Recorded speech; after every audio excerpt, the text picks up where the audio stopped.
Hello guys, I am Aniket. Welcome back to the online platform of Learn Next Nursing. I hope you all are doing well. We have started the Sahas batch for upcoming nursing competitive exams like AIMS, MNS, ESIC. In this batch, we will dealing with the very important MCQs that will be helpful for you to get the selection in the state as well as the central government. So today's video is going to about the topic renal failure. So let's get right into the video. Okay, कल हमने देखा जब से हमने renal start किया तो जो first video था वो था related to anatomy and the physiology. जो सेकेंड वीडियो है वो है related to investigations of the renal system. Okay, तो जो आज से दोस्तों हम स्टार्ट करेंगे कुछ important disorders of the renal system. Okay, तो जो इसमें जो फर्स्ट जो हम डील्स करेंगे वो करेंगे विद द रेनल अपना रेनल फेल्यूर के साथ. ओके, सो चलो स्टार्ट करते हैं हमारे सेशन का फर्स्ट एमसीक्यू के साथ. ओके, सो जो फर्स्ट एमसीक्यू है दोस्तों वो है a client diagnosed with the ARF. Okay, which laboratory value are more significant to diagnose the acute renal failure. Okay, एक क्लाइंट है जो डायग्नोस्ट हुआ है एक्यूट रेनल फेलियर के साथ. कौन सा ऐसा लेबोरेटरी वैल्यू जो है वो मोर सिग्निफिकेंट रहेगा एआरएफ डायग्नोस करने के लिए. ओके, ऑप्शन ए है blood urea nitrogen creatine, option B है WBC and the Hb, option C है पोटेशियम सोडियम, ऑप्शन डी है बिलीरुबिन. ओके, तो क्या है दोस्तों, एक क्लाइंट है जिसको जो एक्यूट रेनल फेलियर से डायग्नोस हुआ है, तो कौन सा ऐसा लेबोरेटरी वैल्यू होगा जो मोर सिग्निफिकेंट मोर इम्पोर्टेंट होगा डायग्नोस करने के लिए एआरएफ. ओके, तो जो इसका जो आंसर है दोस्तों वो जाएगा option number A, that is a BUN. Okay, blood urea nitrogen and the creatine. क्योंकि जो ब्लड यूरिया नाइट्रोजन है, क्रिएटिन है, यूरिक एसिड है, अगर ये ब्लड में अगर इंक्रीज हो जाए तो वो इंडिकेट करता है रेनल फेलियर को. वो क्या इंडिकेट करता है रेनल फेलियर को. तो इसलिए जो इसका जो आंसर है दोस्तों वो जाएगा answer number A, that is the blood urea nitrogen and the creatine. Okay, the question number 2 is the amount of the protein intake to be maintained during the renal failure. Okay, ऐसा कौन सा amount of the protein intake है जो अपने को maintain करना है renal failure में. ओके, जो रेनल फेल्यूर है वो एक्यूट रेनल फेलियर भी होता है, क्रोनिक रेनल फेल्यूर भी होता है. ओके, जो अगर एक्यूट रेनल फेल्यूर देखा जाए तो एक्यूट रेनल फेल्यूर में जो प्रोटीन इंटेक हम देंगे वो देंगे 40 to 50 gram per day, 40 to 50 gram per day. अगर क्रोनिक रेनल फेल्यूर देखा जाए तो क्रोनिक रेनल फेल्यूर में जो हम प्रोटीन इंटेक देंगे वो देंगे 20 to 40 gram per day. Okay, जो 20 to 40 ग्राम है वो हम क्रोनिक रेनल फेल्यूर में देंगे. इसमें जो क्वेश्चन है दोस्तों बोथ द ऑप्शन है, that is 40 to 60 and 20 to 40. But जो मोस्ट प्रोबेबली जो इसका जो आंसर है वो जाएगा option number C, that is 20 to 40 grams. Okay, क्योंकि जो क्या होता है दोस्तों, जब रेनल फेलियर होता है मतलब जो किडनीज है वो डैमेज हो जाती है. डैमेज हो जाने की वजह से जो प्रोटीन्स होते हैं, जो आरबीसीज होते हैं, ये लार्ज मॉलिक्यूल्स होते हैं. ओके, ये फिल्टर्ड करना थोड़ा डिफिकल्ट जाता है ग्लोमेरुलस को, क्योंकि ये लार्ज मॉलिक्यूल्स होते हैं और जो ग्लोमेरुलस के जो पोरोसाइट सेल्स है वो स्मॉल होते हैं. इसलिए जो जो प्रोटीन्स आरबीसीज ये लार्ज मॉलिक्यूल जो है वो ग्लोमेरुलस में अपने फिल्ट्रेट नहीं होते. ओके, इसकी वजह से जो जो लार्ज मॉलिक्यूल की वजह से किडनी में लोड आ जाता है. ओके, ऑलरेडी किडनी डैमेज है और प्रोटीन दे के और आप उसको लोड दे रहे हो, ये ठीक नहीं है. ओके, इसीलिए जो क्रोनिक रेनल फेल्योर होगा दोस्तों, एक्यूट रेनल फेल्योर होगा, उस इन दोनों कंडीशन में जो प्रोटीन की जो अमाउंट है दोस्तों वो हम कम कर देंगे, जो प्रोटीन जो है वो कम प्रोवाइड करेंगे. ओके, इसलिए जो इसका जो आंसर है वो जाएगा answer C, that is the 20 to 40 gram per day. Understand. So the next MCQ number 3, which of the following factor cause the nausea associated with the renal failure. Okay, ऐसा कौन सा फैक्टर है जिसकी वजह से रेनल फेलियर में nausea होता है. ओके, अब रेनल फेलियर मैंने अभी आपको बताया दोस्तों कि रेनल फेलियर एक ऐसी कंडीशन है जिसमें क्या हो जाता है, किडनी डैमेज हो जाती है. डैमेज हो जाने की वजह से किडनी अप्रोप्रिएट ब्लड फिल्टर नहीं करती. अगर ब्लड फिल्टर नहीं होगा तो क्या हो जाएगा, जो यूरिमिक वेस्ट है, मेटाबॉलिक वेस्ट प्रोडक्ट्स है वो इंक्रीज़ हो जाएंगे ब्लड में. अगर ये मेटाबॉलिक वेस्ट प्रोडक्ट इंक्रीज़ हो गए तो पेशेंट को क्या फील होगा, नोजिया फील होगा, वॉमिटिंग फील होगी. ओके, तो जो जो इसका जो आंसर है, तो चलो ऑप्शन देख लेते हैं. ऑप्शन ए है ओलिगुरिया, जो कि नहीं जाएगा. ऑप्शन बी है गैस्ट्रिक अल्सर, ये भी नहीं हो सकता। ऑप्शन सी है इलेक्ट्रोलाइट इम्बैलेंस, नहीं। तो जो इसका जो आंसर है दोस्तों वो है accumulation of the metabolic waste product. Okay, accumulation of the metabolic waste product. क्या होता है रेनल फेलियर की कंडीशन में पेशेंट को, क्या होता है, जो मेटाबॉलिक वेस्ट प्रोडक्ट से वो ब्लड में एक्यूमुलेट हो जाते हैं, बॉडी में एक्यूमुलेट हो जाते हैं, इसकी वजह से पेशेंट को नोजिया फील होता है। Understand? Okay, so let's move towards the next question, the question number 4। The purpose of the erythropoietin into the patient suffering with the chronic renal failure. Okay, जो इरिथ्रोपोइटिन जो है उसका purpose पूछा है chronic renal failure के patient में। Option A है elevated WBC count, option B है enhance maturation of thrombocyte, option C है increase the production of the platelets and option D है stimulate the synthesis of RBC. Okay, जो erythropoietin जो है दोस्तों एक हार्मोन है जो किडनी रिलीज करती है। ओके, किडनी क्या करती है, इरिथ्रोपोइटिन को रिलीज करती है, और जो इरिथ्रोपोइटिन जो होता है वो स्टिमुलेट करता है आरबीसी के सिंथेसिस को, आरबीसीज के प्रोडक्शन को, फॉर्मेशन को, ये जो है ये प्रोड्यूस स्टिमुलेट करता है इरिथ्रोपोइटिन। तो इसलिए जो इसका जो आंसर है वो जाएगा answer number D, that is the stimulate the synthesis of RBC. जो इरिथ्रोपोइटिन है दोस्तों वो बहुत इंपॉर्टेंट होता है आरबीसी फॉर्मेशन के लिए। Understand? So the next MCQ, the MCQ number 5. The client is admitted to an emergency department after a gunshot wound. Okay, एक क्लाइंट है जो एडमिट हो गया इमरजेंसी डिपार्टमेंट में after a gun shot wound. Okay, to the abdomen. Okay, abdomen में जो है वो गन शॉट वुंड हो गया है। तो which intervention would the nurse implement first to prevent the acute renal failure. Okay, तो ऐसा कौन सा इंटरवेंशन होगा जो नर्स फर्स्ट पेशेंट को देगी जिससे कि उसे एक्यूट रेनल फेल्योर ना हो। ऑप्शन ए है take the vital signs, option B है assess abdominal dressing, option C है एडमिनिस्टर्ड एनएसआईवी, ऑप्शन डी है place client on the telemetry. Okay, तो जो इसका जो आंसर है दोस्तों वो प्रायोरिटी वाइज जाएगा option number C, that is the administered NS IV. क्या हो जाएगा दोस्तों, गन शॉट जो इंजुरी है वो पेनिट्रेटिंग इंजुरी होती है। ओके, उसकी वजह से क्या होगा, पेनिट्रेटिंग इंजुरी है उसकी वजह से सीवियर हिमोरेज हो सकता है, सीवियर ब्लीडिंग हो सकती है। ओके, उसकी वजह से जो ब्लीडिंग जो होगा पेशेंट को, वो ब्लीडिंग होने की वजह से पेशेंट हाइपोवोलेमिया में जा जाएगा, और जो हाइपोवोलेमिया है ये कॉज करेगा ARF, that is acute renal failure. Okay, तो इस कंडीशन में अपने को क्या करना पड़ता है दोस्तों कि जो हाइपोवोलेमिया है उसको बैलेंस करना पड़ता है। तो हम बैलेंस कैसे करेंगे, हम आईवी दे देंगे। ओके, जो एनएस है नॉर्मल सलाइन वो दे के हाइपोवोलेमिया हम बैलेंस कर सकते हैं। Understand? Okay, so next MCQ, the MCQ number 6 is the acute renal failure indicated when GFR is glomerular filtration rate is। okay, हम कब कहेंगे एक्यूट रेनल फेल्योर, हम कब कहेंगे जीएफआर के बेसिस पे। ओके, ये अपने को पूछा है। ऑप्शन ए है 60 to 90 ml पर मिनट, ऑप्शन बी है 45 to 60 ml पर मिनट, ऑप्शन सी है 30 to 45 ml पर मिनट, ऑप्शन डी है 15 to 30 ml पर मिनट। ओके, कि इस कंडीशन में हम एक्यूट रेनल फेल्योर कहेंगे। ओके, जीएफआर के बेसिस पे। ओके, तो इसके जो है दोस्तों वो कुछ स्टेजेस है, वो स्टेजेस हम देख लेते हैं। इसमें जो क्रोनिक रेनल फेलियर जो होता है उसके 4 स्टेजेस होते हैं। जो फर्स्ट स्टेज है वो है माइल्ड। ओके, जो फर्स्ट स्टेज है वो माइल्ड होती है, सेकेंड जो है वो मॉडरेट होती है, थर्ड जो है वो सेवियर है, और जो फोर्थ है वो and stage renal disease. Okay, ऐसे ये जो है ये 4 स्टेजेस होती है किसकी, क्रोनिक रेनल फेल्योर की।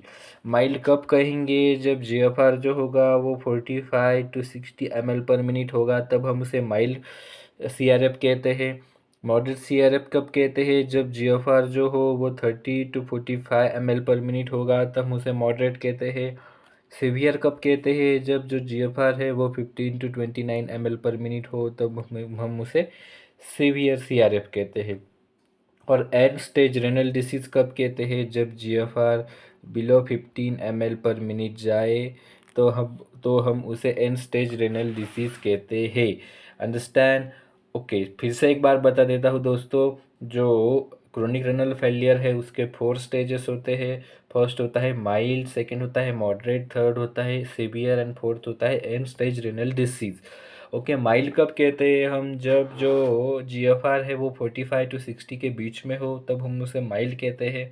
ओके, जब मॉडरेट कब कहते हैं, when the GFR is in between the 30 to 45 ml per minute।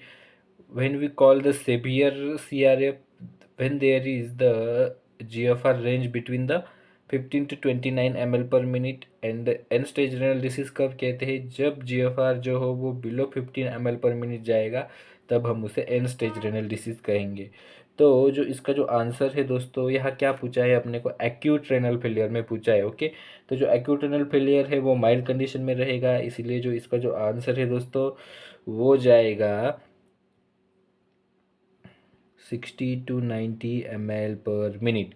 Okay, okay, so next MCQ number 7, the most important cause of renal failure is। okay, जो renal failure है उसका most important cause पूछा है। okay, first option है type 2 diabetes mellitus, second option है hypertension, third option है renal infection and fourth option है glomerulonephritis. Okay, ये जो रेनल फेलियर है उसका मोस्ट जो इम्पोर्टेंट कॉज होता है दोस्तों वो होता है डायबिटीज़ मेलाइटस। ओके, जो डायबिटीज़ मेलाइटस है वो मोस्ट इम्पोर्टेंट कॉज है रेनल फेलियर का, तो जो इसलिए इसका जो आंसर है वो जाएगा option number A, that is a type 2 diabetes mellitus. Okay,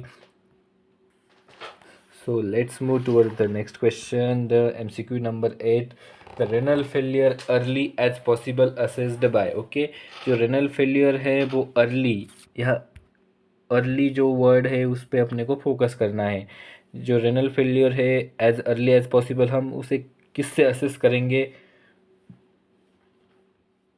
option A है सीरम क्रिएटिन, ऑप्शन बी है blood urea nitrogen, option C है creatine clearance and option D है स्पेसिफिक ग्रेविटी। ओके, जो अर्ली एज पॉसिबल है जो renal failure को हम assess करेंगे by the creatine clearance. Okay, by the creatine clearance, तो इसलिए जो इसका जो आंसर है दोस्तों वो जाएगा answer number C. Okay, okay, so the next MCQ number 9, the patient diagnosed with the chronic renal failure, which sign of the electrolyte imbalance should be monitored। okay, patient है जो डायग्नोस्ड हुआ है chronic renal failure के साथ। Okay, तो कौन सा electrolyte imbalance हम उसमें मॉनिटर करेंगे। ओके, ऑप्शन ए है हाइपोकैलेमिया, ऑप्शन बी है हाइपोकैल्सीमिया, ऑप्शन सी है हाइपरनाइट्रेमिया एंड ऑप्शन डी है हाइपरग्लाइसेमिया। तो इसके पहले मैं आपको बता देता हूँ कि जो क्रोनिक रेनल फेलियर है उस केस में कौन सा इलेक्ट्रोलाइट इम्बैलेंस होता है। ओके, एक होता है हाइपरकैलेमिया, जो पोटेशियम है वो इंक्रीज़ हो जाता है। ओके, पोटेशियम जो है वो इंक्रीज़ हो जाता है क्योंकि किडनी पोटेशियम को एक्सक्रीट नहीं करती। ओके, दूसरा होता है हाइपर नाइट्रेमिया, जो सोडियम है उसका भी जो लेवल है वो राइज हो जाता है। ओके, हाइपरनेट CRF में। तीसरा जो है वो हाइपोकैल्सीमिया, जो कैल्शियम का लेवल है वो डिक्रीज़ हो जाता है। ओके, हाइपोकैल्सीमिया हो जाता है पेशेंट को। और जो फोर्थ जो होगा वो हाइपरफॉस्फेटेमिया हो जाएगा, हाइपरफॉस्फेटेमिया। Okay, hyperphosphataemia. तो ये फिर से एक बार बता देता हूँ, जो इलेक्ट्रोलाइट इम्बैलेंस होता है क्रोनिक रेनल फेल्योर में वो होता है हाइपरकैलेमिया हो जाता है, जो पोटेशियम का लेवल है वो राइज हो जाता है। हाइपर नाइट्रेमिया हो जाता है, जो सोडियम का भी लेवल इंक्रीज़ हो जाता है। हाइपोकैल्सीमिया हो जाता है, जो कैल्शियम का लेवल है वो डिक्रीज़ हो जाता है। और हाइपरग्लाइसीमिया हो जाता है, मतलब जो शुगर का ग्लूकोज का लेवल है वो इंक्रीज़ हो जाता है। ओके, सो जो इसका जो आंसर है वो जाएगा answer number B, that is the hypocalcaemia. Okay, क्योंकि जो जो हाइपोकैल्सीमिया है ये पेशेंट में देखने को मिलता है। जो हाइपोकैलेमिया है ये नहीं होता, ये CRF में हाइपरकैलेमिया होता है, हाइपरनैट्रेमिया होता है। ओके, सो जो मोस्ट जो प्रायोरिटी आंसर जो हो जाएगा option number B, that is the hypocalcaemia. Understand. So the next MCQ number 10। Okay, the expected lab finding in the patient with the renal failure. Okay, यह आपने को पूछा है दोस्तों कि जो एक्सपेक्टेड लैब फाइंडिंग क्या होगी रेनल फेलियर के पेशेंट पे। ओके, ऑप्शन ए है blood urea nitrogen 35 mg/dl, potassium 4 milliequivalent per litre. Option B है blood pH 7.2, potassium 6.5 milliequivalent per litre. Option C है blood urea nitrogen 15 milliequivalent per litre. Increase calcium and option D है none. Okay, तो जो इसका जो answer है वो दोस्तों हो जाएगा option number B, that is blood pH 7.2 and the potassium is 6.5 milliequivalent per litre. Understand क्या होता है जो because of the accumulation of the uraemic waste. Okay, जो यूरेमिक वेस्ट है दोस्तों वो एक्यूमुलेट हो जाता है, उसकी वजह से क्या होता है जो ब्लड पीएच है वो इंक्रीज़ हो जाता है। ब्लड पीएच इंक्रीज़ हो गया तो ब्लड क्या हो जाएगा, एसिडिक हो जाएगा। एसिडिक होने की वजह से ओके जो ब्लड का पीएच क्या होगा, इंक्रीज़ होगा, और जो पोटेशियम है वो भी फिल्ट्रेट नहीं होगा, इसकी वजह से पोटेशियम भी राइज हो जाएगा। और ये ऑप्शन है, इसमें ये एक ही ऐसी कंडीशन है जहाँ हाइपरकैलेमिया दिखाई गया है and the blood pH rise हुआ दिखाई गया है, जो है ऑप्शन नंबर बी। तो इसलिए इसका आंसर जाएगा ऑप्शन नंबर बी। ओके, क्या होता है दोस्तों जो रेनल फेलियर है, क्रोनिक रेनल फेलियर है, ये जो कंडीशंस होती है इसमें किडनी डैमेज हो जाती है। किडनी डैमेज हो जाने की वजह से जो यूरेमिक वेस्ट होता है, मेटाबॉलिक वेस्ट प्रोडक्ट जो होते हैं वो एक्यूमुलेट हो जाते हैं बॉडी में, ब्लड में। इसकी वजह से जो ब्लड का जो पीएच है वो इंक्रीज़ हो जाता है, ब्लड एसिडिक हो जाता है। ओके, तो जो इसका जो आंसर है वो जाएगा option number B, that is the blood pH 7.9 and the potassium is the 6.5 milliequivalent per liter. Okay, the next MCQ is the MCQ number 11. The cause of pruritus in the chronic kidney disease patient is okay. प्यूराइटिस, जो प्यूराइटिस है उसका cause पूछा है। प्यूराइटिस मतलब itching. Okay, जो chronic kidney disease के जो patient होते हैं उनमें ईचिंग होता है, और जो ईचिंग है उस ईचिंग का कॉज अपने को पूछा है क्वेश्चन में। ओके, ऑप्शन ए है हाइपरकैलेमिया, ऑप्शन बी है यूरेमिया, ऑप्शन सी है हाइपरफॉस्फेटेमिया और ऑप्शन डी है हाइपरनाइट्रेमिया।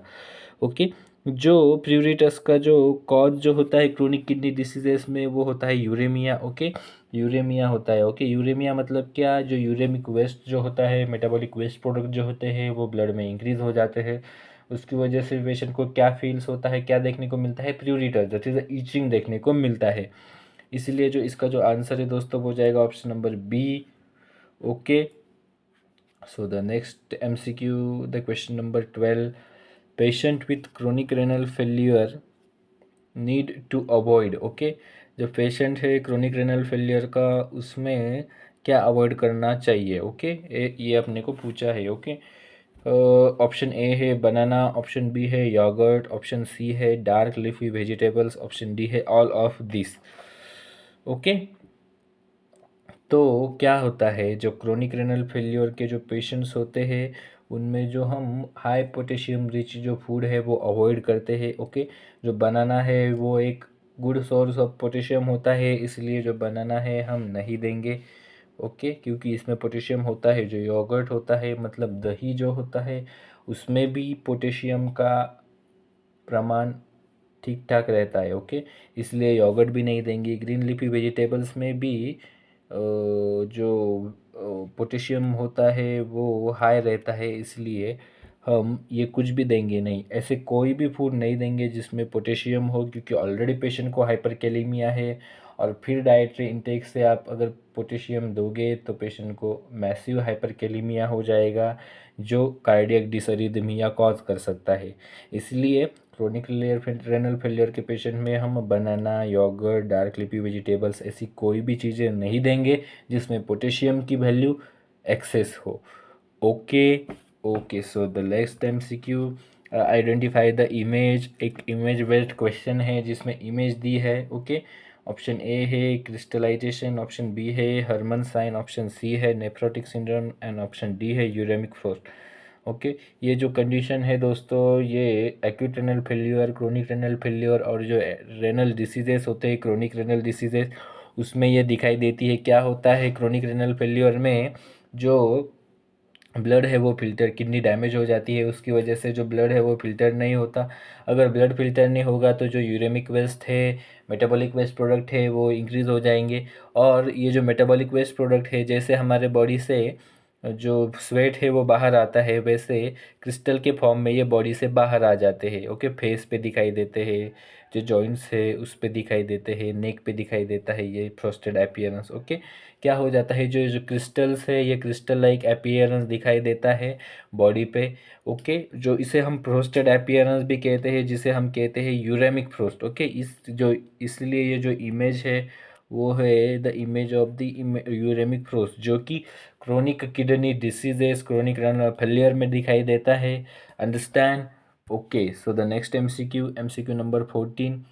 Okay, the duration of the oliguric phase, the duration of oliguric phase in the acute renal failure is. Okay, जो oliguric phase है उसका duration क्या है वो अपने को पूछा है। ओके, ऑप्शन ए है up to 15 days from the kidney injury, option B है 15 days to month, option C है 3 month to 6 month, and option D है नन। ओके, जो ओलिगोरिक फेज है ये फर्स्ट फेज है, इनिशियल फेज है। इसमें एक्यूट रेनल फेलियर में इसका ड्यूरेशन जो है वो रहता है up to from the kidney injury to the 15 days. Okay, kidney injury से 15 डेज तक का ड्यूरेशन जो होता है वो ओलिगोरिक फेज का होता है दोस्तों।